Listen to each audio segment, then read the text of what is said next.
Yo guys, 한장 kapang parlok lo. Lang.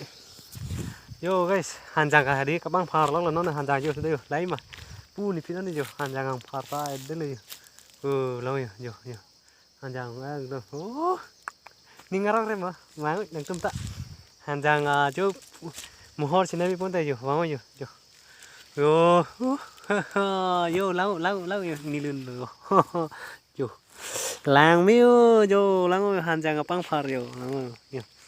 Pu yo bu pentak lah yo lang pu